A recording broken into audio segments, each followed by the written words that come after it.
ગુજરાતમાં છેલ્લા ઘણા સમયથી ખેડૂતો અલગ અલગ અનેક મુદ્દાઓમાં પરેશાન છે, દુખી છે, ત્યારે આમ આદમી પાર્ટીએ ગુજરાતના ખેડૂતોની સમસ્યા જાણવા માટે ગુજરાતના અલગ અલગ જિલ્લાઓમાં અલગ અલગ વિસ્તારોમાં ખેડૂત મહાપંચાયતનું આયોજન કર્યું. આ ખેડૂત મહાપંચાયતો ઉત્તર ગુજરાતમાં, દક્ષિણ ગુજરાતમાં, કચ્છમાં, સૌરાષ્ટ્રમાં, મધ્ય ગુજરાતમાં તમામ વિસ્તારોમાં ખૂબ મોટી કિસાન મહાપંચાયતના માધ્યમથી જે તે વિસ્તારના ખેડૂતો સાથે સંપર્ક કરી અને જે તે વિસ્તારના ખેડૂતોની સમસ્યા જાણવાનો વ્યાપક પ્રયાસ કર્યો. ગુજરાતના અલગ અલગ વિસ્તારના અલગ અલગ પ્રકારની ખેતી કરતા ખેડૂતોએ ખુલ્લા મને ખૂબ વેદના સાથે પોતાની પીડા આમ આદમી પાર્ટીને રજૂ કરી અને ફોર્મ ભર્યા.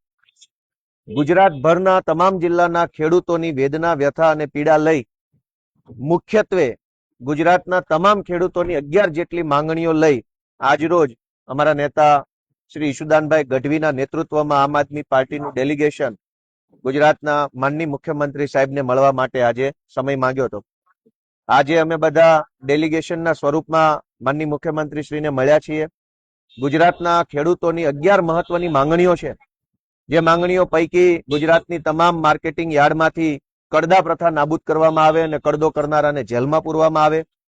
આ સિવાય માર્કેટિંગ યાર્ડમાં માલ વેચવા જતા, પાક વેચવા જતા ખેડૂતોને ગોડાઉન ઉપર માલ નાખવા માટેની જે ફરજ પાડવામાં આવે છે કે માલનો સોદો યાર્ડમાં થાય પણ માલ ખાલી કરવા માટે વેપારીના ગોડાઉન કે ફેક્ટરી પર જવું પડે છે અને બંધ કરવામાં આવે. આ માંગણી છે.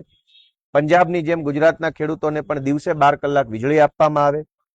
આ સિવાય ગુજરાતના ખેડૂતોને જે પાક નુકસાની થઈ છે એ પાક નુકસાનીની સમયસર તાત્કાલિક ખેડૂતોને સહાય પૂરી પાડવામાં આવે. ગુજરાતની અંદર વીજળી કંપનીઓ દ્વારા ટ્રાન્સમિશન લાઈનો જે નાખવામાં આવે છે એમાં ભયંકર અન્યાય ખેડૂતોને થઈ રહ્યો છે વળતરમાં, એ બાબતે પણ સરકાર તાત્કાલિક પગલાં લે. આ સિવાય ગુજરાતની અંદર ખાતરની ખૂબ અછત છે.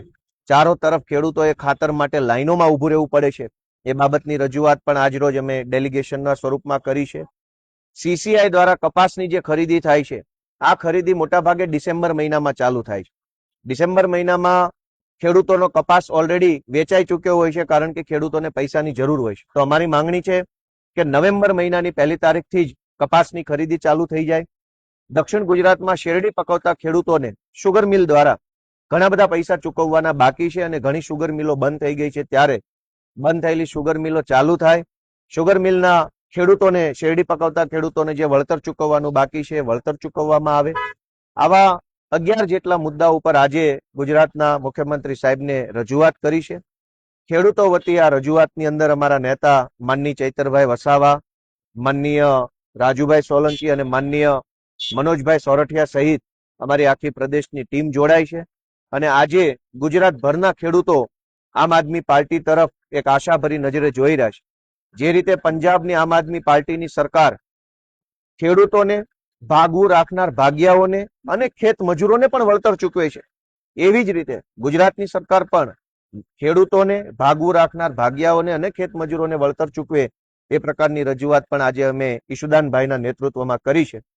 હું આશા રાખું છું કે આ જે માંગણી અમે મૂકી છે એ કોઈ રાજકીય માંગણી નથી.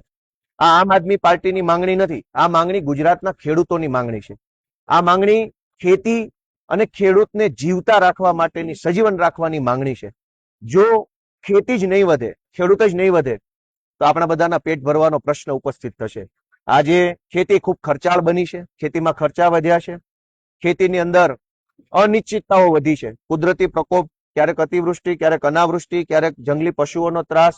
એક તો ખર્ચાળ ખેતી, ઉપરથી અનિશ્ચિતતાઓ, ઉપરથી ટેકાનો ભાવ ન મળે, ઉપરથી એપીએમસીમાં કડદો કરવામાં આવે અને ઉપરથી ખેડૂતની જમીનમાં કોઈ પણ પ્રકારની મંજૂરી વગર ક્યારેક રોડ, ક્યારેક રેલવે, ક્યારેક વીજળીની લાઈનો નાખી અને ખેડૂતને ખેતી છોડવા માટે જે મજબૂર કરવામાં આવ્યો છે, એની સામે આમ આદમી પાર્ટી ગુજરાતના ખેડૂતોની પાર્ટી તરીકે ખેડૂત આગેવાનો તરફથી ખેડૂતો વતી આજે મુખ્યમંત્રી સાહેબને રજૂઆત કરી છે. મને આશા છે, એવી વિશ્વાસ રાખીએ કે વહેલી તકે આ 11 મુદ્દાઓ પૈકી મહત્વના તમામ મુદ્દાઓ ઉપર ગુજરાતની સરકાર નિર્ણય કરી અને ખેડૂતોને અને ખેતી માટે કંઈક સારું કરશે.